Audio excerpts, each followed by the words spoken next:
Au nom du Père et du Fils et du Saint-Esprit, ainsi soit-il.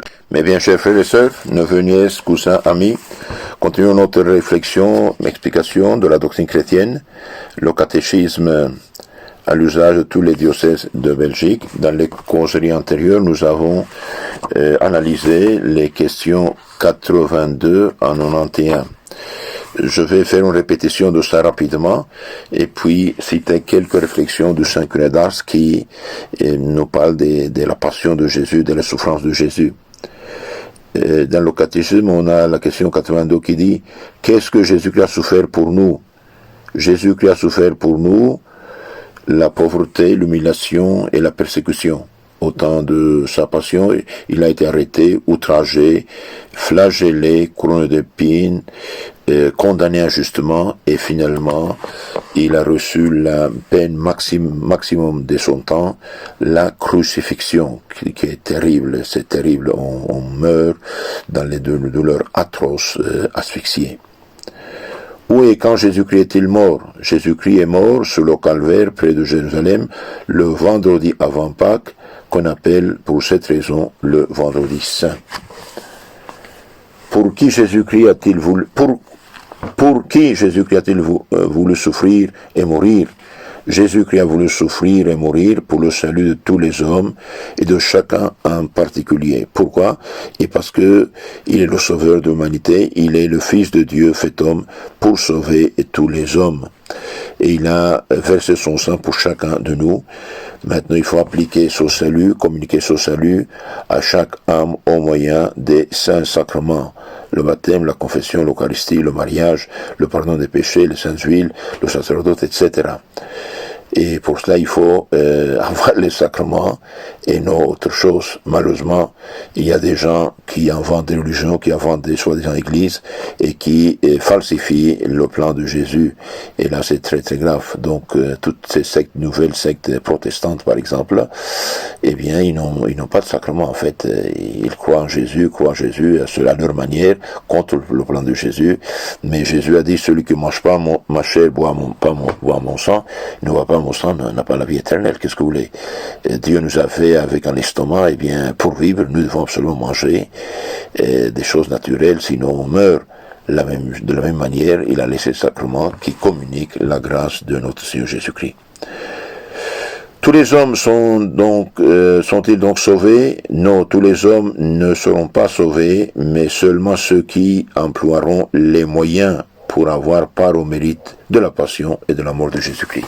Donc Jésus a mérité le salut pour tous, il faut que chacun s'approprie au salut.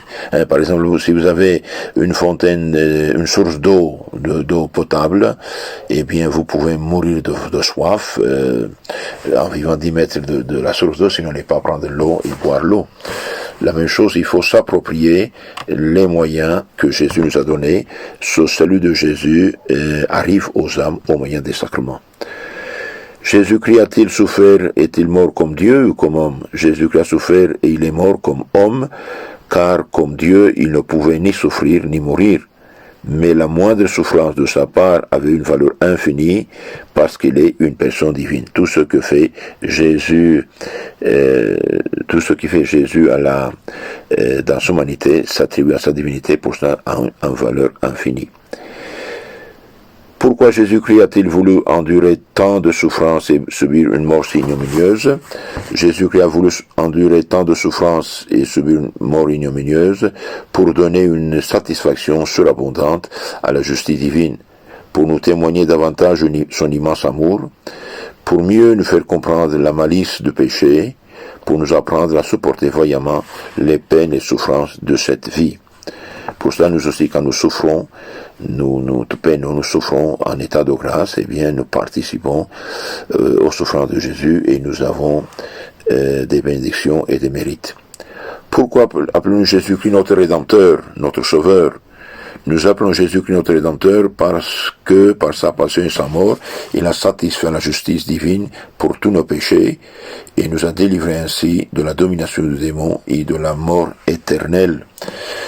Par exemple, je ne sais pas si vous avez une très très grande dette et vous ne pouvez pas la payer, vous allez à la prison par exemple, eh bien quelqu'un paye votre dette à votre place. Et ça, satisfaire à la justice divine pour nos péchés. Quand nous péchons, nous sommes coupables face à Dieu.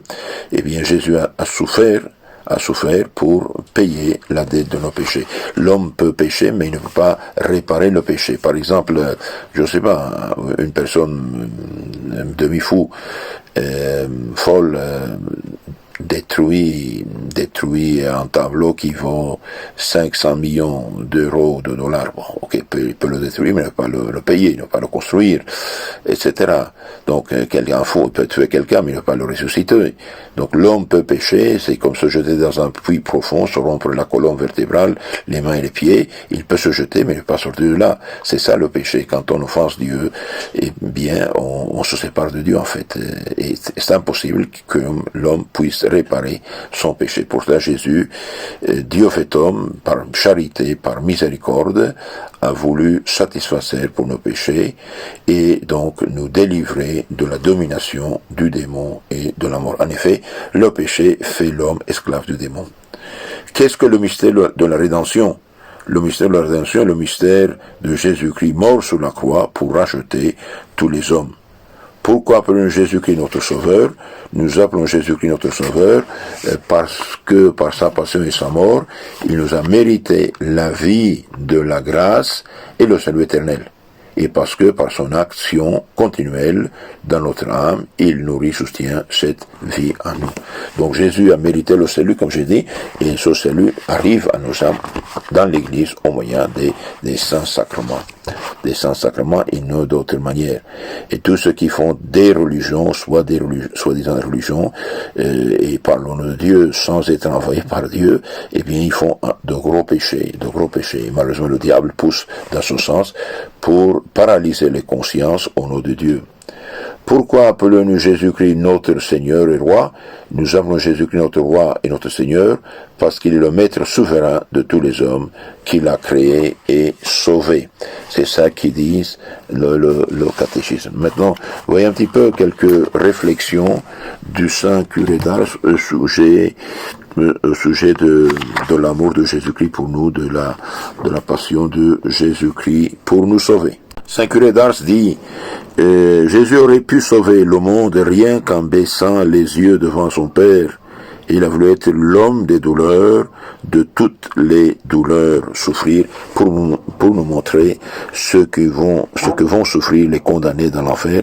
Et il ne veut la condamnation de personne, sinon le salut de tous. Notre Seigneur a souffert plus qu'il ne fallait pour nous racheter, mais ce qui aurait satisfait la justice de son Père n'aurait pas satisfait son amour. Donc il a souffert pour amour. Je dis, comme disait notre Seigneur, entrant dans le monde, me voilà, faites Seigneur, ce que vous voudrez, je m'offre un sacrifice. Je m'offre un sacrifice.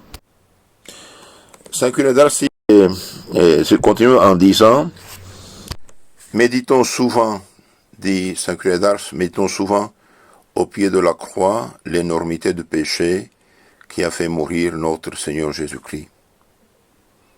Un Dieu qui descend sur la terre pour être victime de nos péchés, un Dieu qui souffre, un Dieu qui meurt dans son humanité, un Dieu qui endure tous les tourments parce qu'il a voulu porter le poids de nos péchés, de nos crimes, et nous mériter la vie éternelle.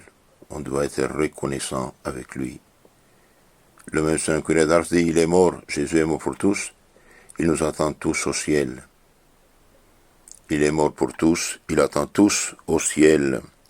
Bien dit, bien réfléchi. Notre Seigneur a souffert pour nous dans son âme tout ce qui est possible de souffrir. Voilà ce qu'il en a coûté à mon Sauveur pour réparer l'injure que mes péchés ont faite au bon Dieu. La passion de notre Seigneur est comme un grand fleuve qui descend d'une montagne et qui ne s'épuise jamais. Bien dit, hein? La passion, les fruits de la passion de notre Seigneur est comme un grand fleuve qui descend d'une montagne et qui ne s'épuise jamais. Cette âme m'a coûté trop cher, je l'aime encore, quoique pécheresse, dit le même Saint Curé d'Ars en faisant parler Jésus. Quel dommage que des âmes qui ont tant coûté de souffrance au bon Dieu se perdent pour l'éternité. Et le diable, malheureusement, et notre faiblesse humaine font tout pour que les âmes se perdent. Sans la mort de notre Seigneur, tous les hommes ensemble ne pourraient expier un petit mensonge. Il faudrait que tous les pécheurs, quand ils vont à leur plaisir, rencontrent sur le chemin, comme Saint Pierre, notre Seigneur, en disant, où vas-tu? Vas-tu te perdre? Ne fais pas cela. Le péché ne te fera jamais felice, heureux. Comprendre que nous soyons l'ouvrage d'un Dieu, c'est facile, mais que le crucifixion d'un Dieu soit notre ouvrage, voilà ce qui est incompréhensible. Jetez les yeux sur notre Seigneur, attachez sur la croix, et dites, pourquoi il est attaché à la croix? À ma place, pour me libérer de mes péchés, mériter le salut éternel. Le même Saint Curé d'Ars dit, on ne rend pas ce sacrifice inutile. Ne rendez pas ce sacrifice inutile. Approchez-vous à Jésus. Si vous avez péché, Jésus est votre pasteur, il est votre avocat, il est votre Dieu, il est votre sauveur, il vous pardonne. En effet, le jour de la résurrection, il a donné à son Église, à ses prêtres, dans la personne des apôtres, le pouvoir de pardonner les péchés. Recevez l'Esprit Saint, ceux à qui vous aurez pardonné les péchés le seront pardonnés, et ceux à qui vous les aurez retenus seront retenus, dit l'Évangile Saint Jean, chapitre 20, verset 21. Notre Seigneur nous montre le chemin dans la personne de Simon le Cyrénéen. Il appelle ses amis à porter sa croix après lui pour profiter des contrariétés de la vie et se sanctifier. Dieu n'exige pas autant de nous que de son Fils. Il nous traite bien plus doucement et nous nous plaignons toujours. Ce n'est pas ça, mes enfants, dit Saint Curé d'Ars. Qu'il est consolant de souffrir sous les yeux de Dieu et de pouvoir de dire le soir dans son examen, « Allons mon âme, allons, tu as eu aujourd'hui 2 ou 3 heures de ressemblance avec notre Seigneur, tu as été flagellé, couronné d'épines, crucifié avec lui, accepte cela pour ton bien. » Jésus-Christ, Jésus-Christ seul, voilà votre chemin. Lions-nous si bien à lui, que nous ayons le grand bonheur de ne jamais nous en séparer, dit le même saint. Notre Seigneur, notre modèle, prenons notre croix et suivons-le. Notre Seigneur, notre modèle, prenons notre croix et suivons-le. Le bon Dieu ne pourra rien nous refuser si vous lui offrez son Fils et les mérites de sa mort et sa passion sur la croix. Mon Dieu, au nom de Jésus-Christ, pardonnez-moi. Au nom de Jésus-Christ, touchez mon cœur. Au nom de Jésus-Christ, aidez-moi à ne plus pécher, ne plus me séparer de Jésus. J'aime bien augmenter le ménage du bon Dieu. Comment ne pas donner à notre Seigneur qui a donné tout son sang pour nous sur la croix, qui nous donne à nous tout entier dans la Sainte Eucharistie. Toutes les prières se font au nom et par la mérite de Jésus-Christ. Mes enfants, écoutez bien ça. Toutes les fois que l'on a obtenu une grâce, je l'ai demandé à cette manière, cela n'a jamais manqué. Au nom de Jésus-Christ, Seigneur, Père éternel, aidez-moi, pardonnez-moi, convertissez-moi. Après, nous avons un témoignage ici. Il ne pouvait cesser de penser à Jésus-Christ, Saint Curé d'Ars. Il ne pouvait cesser de penser à Jésus-Christ, d'aspirer à Jésus-Christ, de parler de Jésus-Christ. Il y avait dans la manière dont il prononçait l'adorable nom de Jésus et dont il disait « Notre Seigneur », un accent dont il était impossible de n'être pas frappé. Donc il avait beaucoup de respect au nom de Jésus-Christ. En parlant de cet amour immense du cœur si bon de notre Seigneur, son cœur se serrait et lui ne pouvait plus parler, alors il pleurait. Ayez la gentillesse de renvoyer ces petites causeries à vos contacts et de les écouter même plusieurs fois. Ça vous fait pas tort sinon de bien. Que Dieu vous bénisse. La Vierge vous garde. Amen.